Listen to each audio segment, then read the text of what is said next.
Hello, hi. Hello, hi. Good morning to all of you. I'm Mohammad Imran, faculty of the Communication Institute. कैसे हैं आप लोग? उम्मीद है आप लोग अच्छे होंगे और आप लोगों का पढ़ाई लिखाई अच्छा चल रहा होगा। हम लोग अपने सीरीज को लेकर आगे बढ़े हुए थे। वो सीरीज था क्लास 9 गुलजार उर्दू का। इसके पहले हम लोगों ने गुलजार उर्दू का पहला हिस्सा अव्वल जो नज्म था उसे पूरी तरीके से, नज्म के 10 चैप्टर थे, हमने 10 चैप्टर के पूरे क्वेश्चन आंसर नोट्स पूरे ब्रीफली तरीके से हम लोगों ने उस नज्म को समझा, जाना, उसके माना मतलब को समझा और क्वेश्चन आंसर को भी बनाया। अब हम लोगों का बारी आता है क्लास चैप्टर 10 के बाद चैप्टर 11 का। चैप्टर 11 नज्म है, जैसा कि आप लोग देख पा रहे होंगे। तो हम लोग आगे की तरफ बढ़ते हैं अपने क्लास की तरफ, क्योंकि जो नज्म वाले चैप्टर है वो गजल से थोड़ी बड़ी हुआ करती है। ओके, तो हम लोग जैसे ही आते हैं तो हमें कुछ अलग बातें देखने को मिल रहा है, वो एक्स्ट्रा मटेरियल है। तो आपको क्या जानना है जरा देख लीजिए। तो सबसे पहले आप लोगों को हमारे टेलीग्राम से ज्वाइन हो जाइए। जो यूटीएस इंस्टीट्यूट का जो टेलीग्राम है, आप उस चैनल से ज्वाइन हो जाइए। वहां पर उसके बेनिफिट आपको क्या मिलेगा, आप जैसे कि देख पा रहे होंगे। सबसे पहले बेनिफिट, आप बहुत सारी पीडीएफ जो क्लास के नोट्स हैं उसको पीडीएफ फॉर्मेट में आप एक्सेस कर पाइए। आप वहां से डाउनलोड करके पढ़ सकते हैं। फिर दूसरा नंबर है, आप क्लास की इन्फॉर्मेशन, आप यहाँ देख पा रहे हैं दूसरा नंबर, क्लास की इन्फॉर्मेशन आपको मिलती रहेगी वहां पर। तीसरा है क्लास की लेटेस्ट अपडेट, क्या है, क्लास होगा या नहीं होगा, कब होगा, ये कई बार क्लास लाइव होगी, जो चीज होगा तो आप वहां से देख सकते हैं।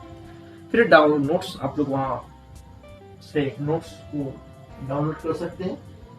फिर आगे है कि आप लोग क्लास के रिलेटेड जो भी चीजें होंगी, कई बार एग्जाम लिया जाता है या क्वेश्चन वगैरह प्रैक्टिस कराई जाती है, तो आप लोग उसको पीडीएफ फॉर्मेट में वहां से एक्सेस कर पाइएगा। ओके, तो ये हमारा थोड़ा सा एक्स्ट्रा जानने के बारे में। तब हम लोग क्लास की तरफ चलते हैं।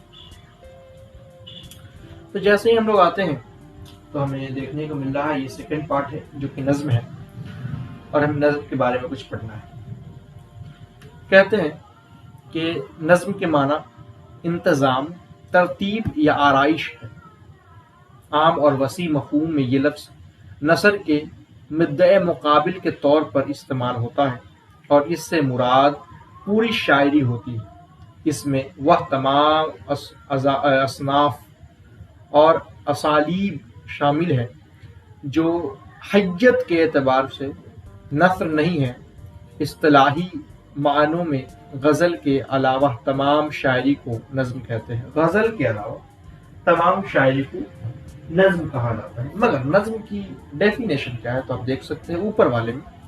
आप ऊपर वाला जो लाइन है उस पर देख सकते हैं, नज़्म के माने है इंतज़ाम, तरतीब, आराइश।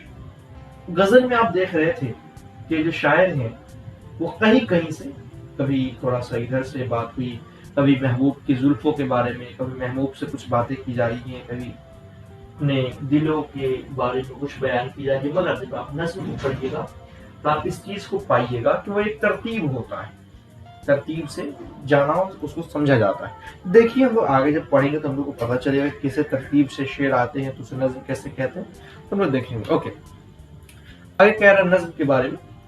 आमतौर पर नज़्म का एक मरकजी ख्याल होता है जिसके गिर्द पूरी नज़्म का ताना बुना जाता है। यानी कि नज़्म का जो होता है एक मरकजी ख्याल हुआ करता है, एक किसी मुद्दे पर वो शायरी को कहा जाता है, चाहे वो मुद्दा घर का हो, बाहर का हो, या किसी भी शख्स के बारे में हो, किसी जैसे आप देख सकते हैं, मान लीजिए एग्जाम्पल के तौर पे सूरज के ऊपर नज़्म लिखा हुआ, किसी इंसान के ऊपर नज़्म लिखा हुआ था, जिस इंसान के ऊपर नज़्म लिखा होगा वो उसी के इर्द गिर्द वो शायरी घूम रही होगी।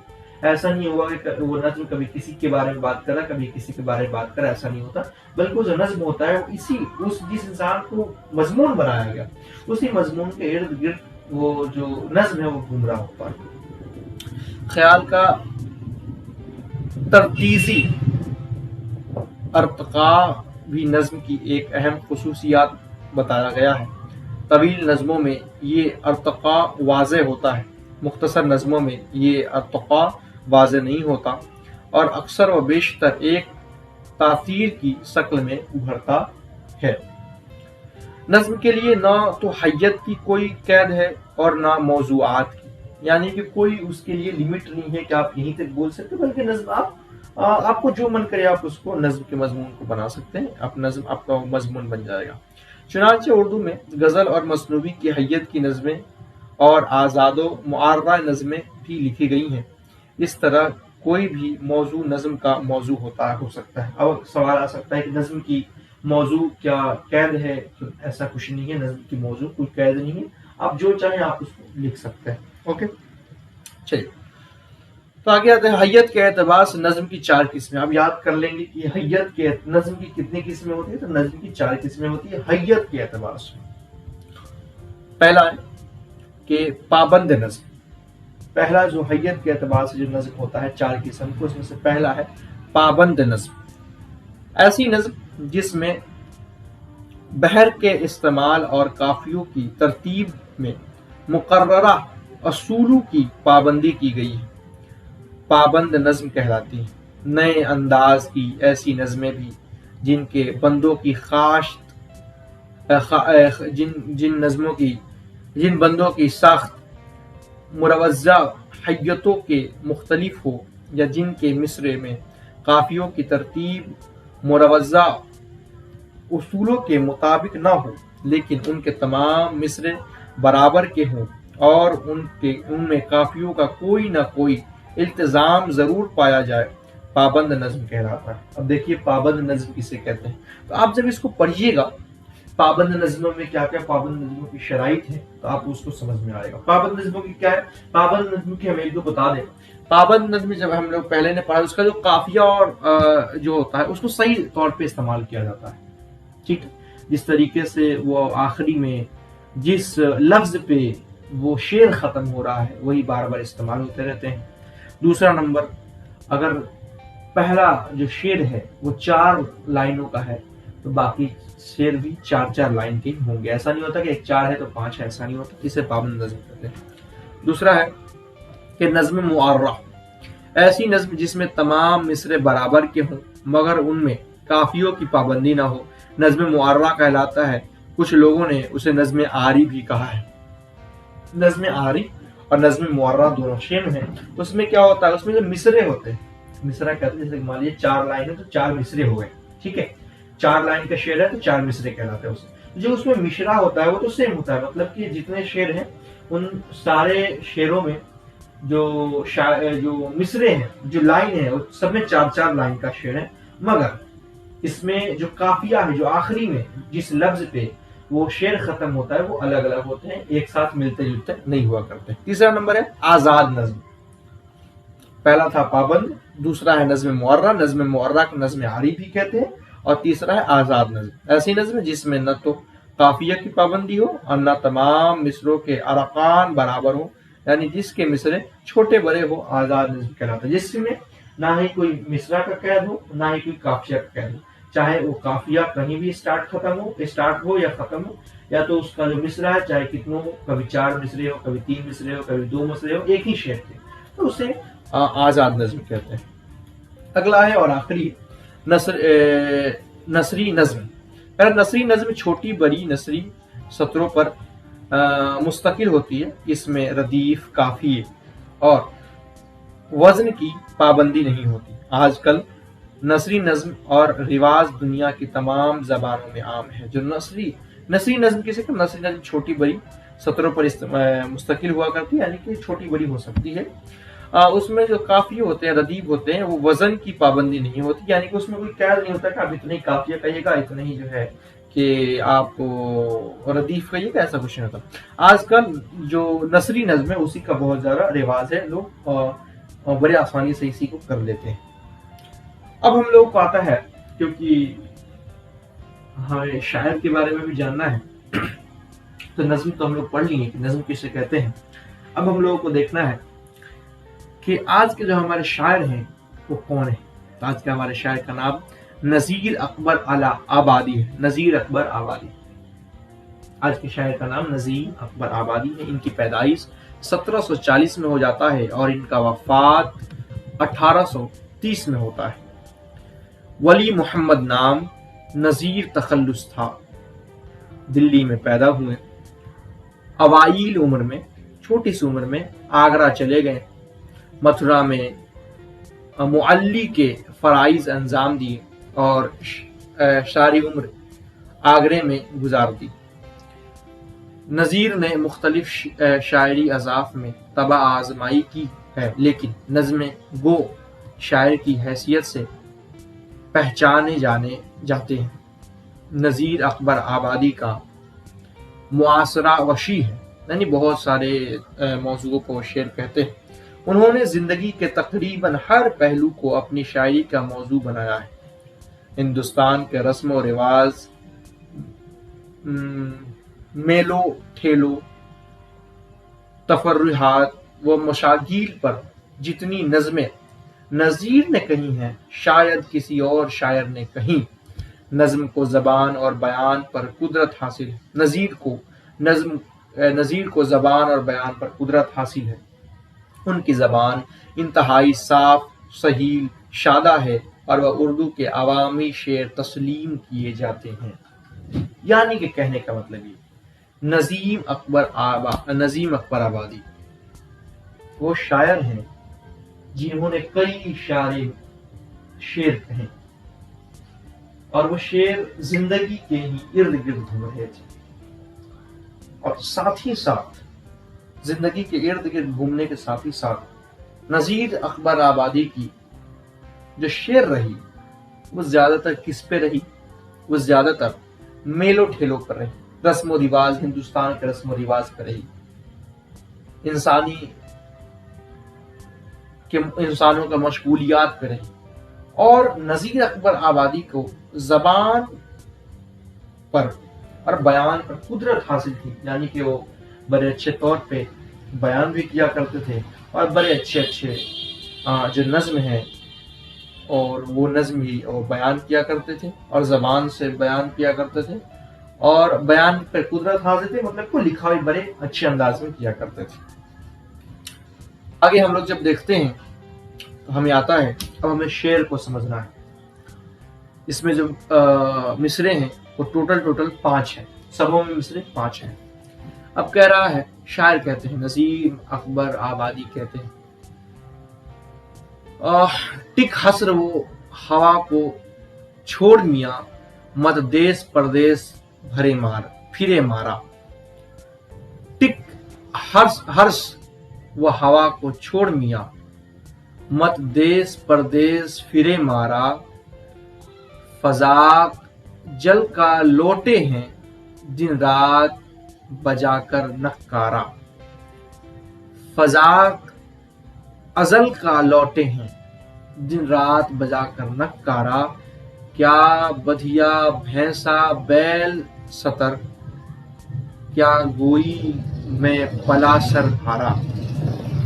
کیا بدھیا بھینسا بیل ستر، کیا گوئی میں پلا سر دھارا۔ کیا گیہوں چاؤ گول موٹھ مٹر، کیا آگ دھاوا کا انگارا۔ سب ٹھاٹھ پڑا رہ جاوے گا، جب لاد چلے گا بنجارا۔ جب لاد چلے گا بنجارا، کہنے کا مطلب یہ پورے شعر میں نظیم اکبر آبادی، ہم بڑی آہستہ سے اس لیے پڑھ رہے تھے کیونکہ اس کے جو بہت سارے مصرے ہیں وہ لوگوں کو سمجھ میں نہیں آ رہے، اس لیے ہم دھیرے پڑھ رہے تھے۔ ایک بار آپ کو بتا دیں، ٹک حسر ہوا کو چھوڑ میاں، مت دیس پردیس پھرے مارا، کہنے کا مطلب یہ، اے عزیزو، اے میرے دوستو، جو تم ادھر ادھر جو پھر رہے ہو، پردیس کا جو چکر لگا رہے ہو، مت کرو۔ قزاق ازل کا لوٹے ہیں، دن رات بجا کر نکارا، بہت سارے لوگ ہیں جو وہاں سے لوٹے ہیں بنجارا بجا کر، یعنی کہ وہ خالی ہاتھ ادھر سے لوٹے ہیں۔ کیا بدھیا بھینسا بیل ستر، کیا گوئی میں ملا سر بھارا۔ کیا گیہوں چاؤ گول موٹھ مٹر، کیا آگ دھوا اور انگارا۔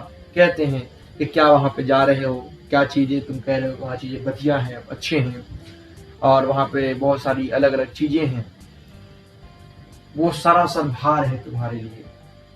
اور गेहूँ कह रहे हो, गेहूँ चावल मटर वगैरह, तो वो आग का अंगारा है। और आगे कहते हैं सब ठाठ पराठ रह जावेगा जब लाद चलेगा बंजारा। तुम जो माल इकट्ठा कर रहे हो और उस पैसे से बहुत सारे अनाज को खरीद रहे हो, जानवर को खरीद रहे हो, वो होगा क्या आखिरी में? सब ठाठ परा रह जावेगा।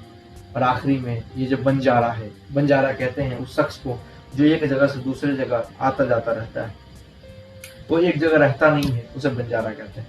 तो जो बंजारा जब चला जाएगा तो ये सब ठाठ पाठ ही रह जाएगा। अब देखिए, अच्छा ये जो ग्रीन कलर का आपको दिखाई दे रहा है वो आपका शेर है, और जो आसमानी कलर में दिखाई दे रहा है वो आपका शेर का वजाहत किया हुआ है। कह रहे इस नज़्म में शायर इंसानों को मुखातिब करके कहते हैं कि तुम अपने अंदर के लालच और हर्ष को छोड़ दो और मजीद की तलाश में शहर शहर मत फिरो।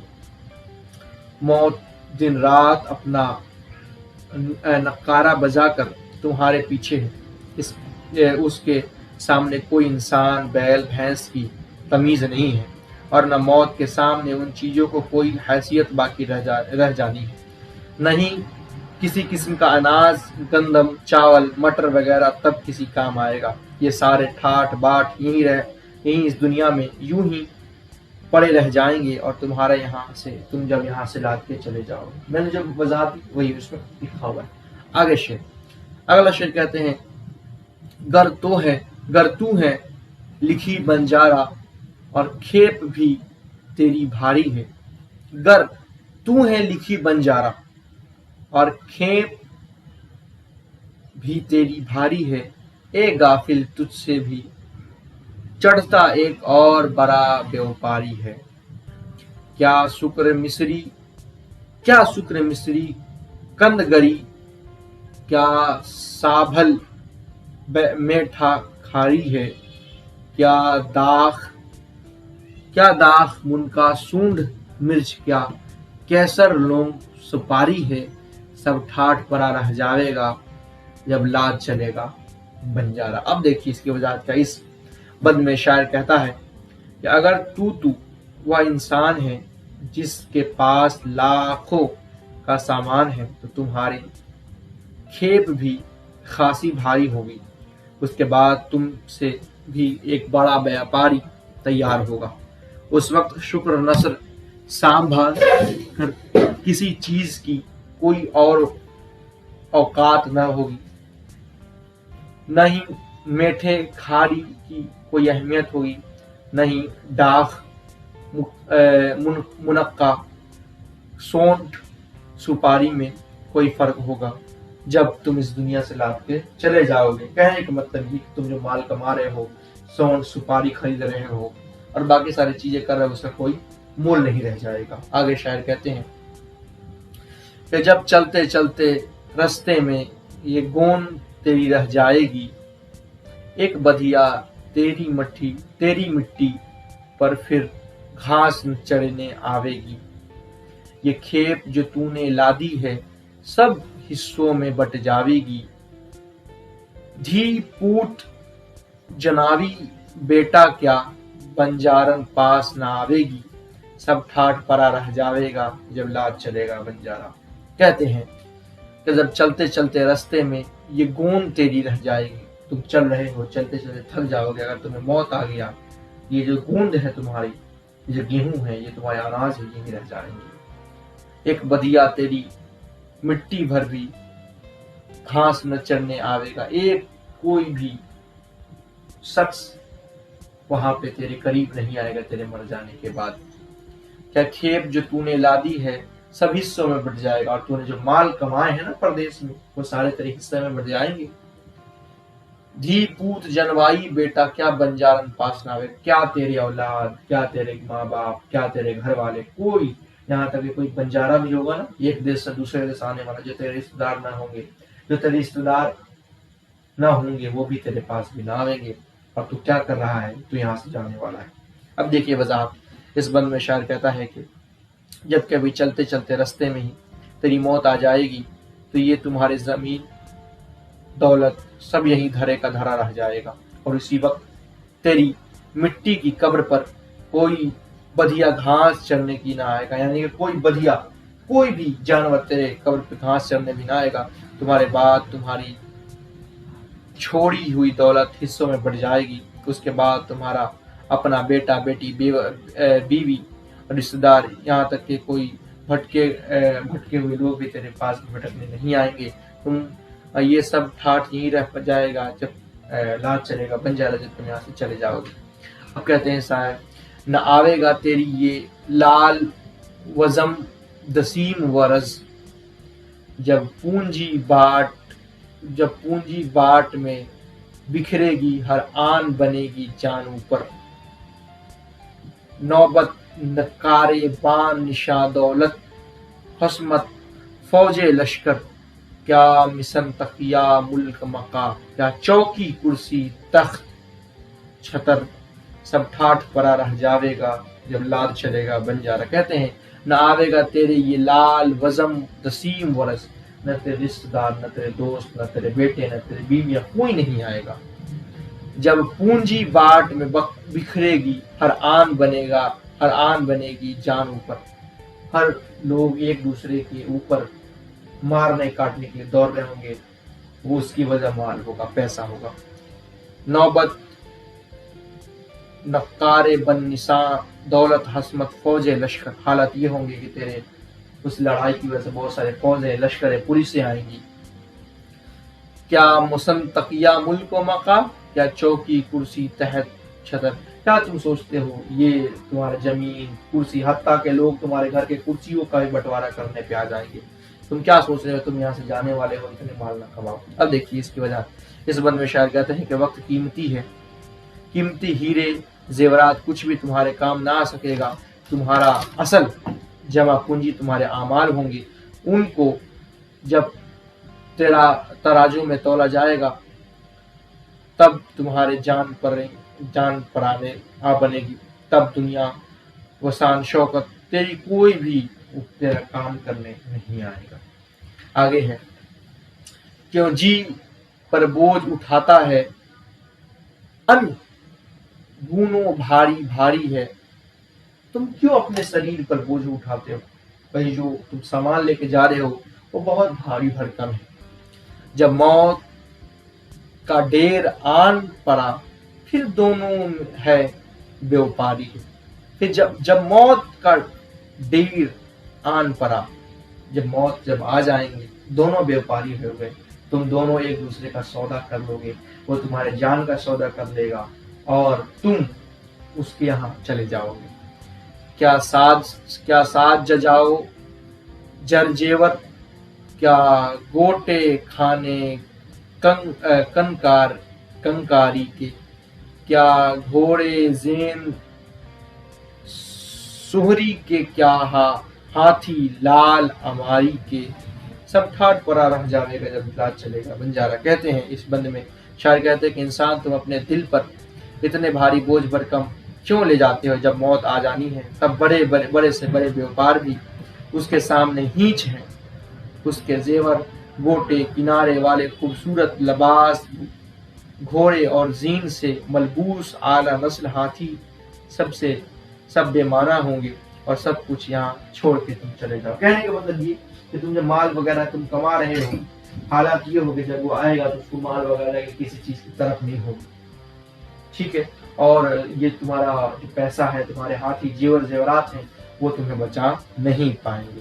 آگے شاعر کہتے ہیں، کیا سخت مقام بنواتا ہے خم تیرا تن کا ہے پولا، تو اونچے کوٹ اٹھاتا ہے واگو کھڑے نے منہ کھولا، کیا رینھی خندق بند بنے، کیا برج کنگورا انمولا، گڑھ گوٹ رہ قلعہ توپ قلعہ، کیا شیشہ دارو اور گولا، سب ٹھاٹھ پرا رہ جائے گا لاج چلے گا بن جا رہا۔ اب کہتے ہیں اس بند میں شاعر حضرت انسان کو کہتے ہیں کہ دنیا میں تم بہتر اور پکا مقام بنوانے کے چکر میں رہتے ہو، جبکہ تمہارا اپنا جسم بہت جلد ڈھیل جانے والا ہے۔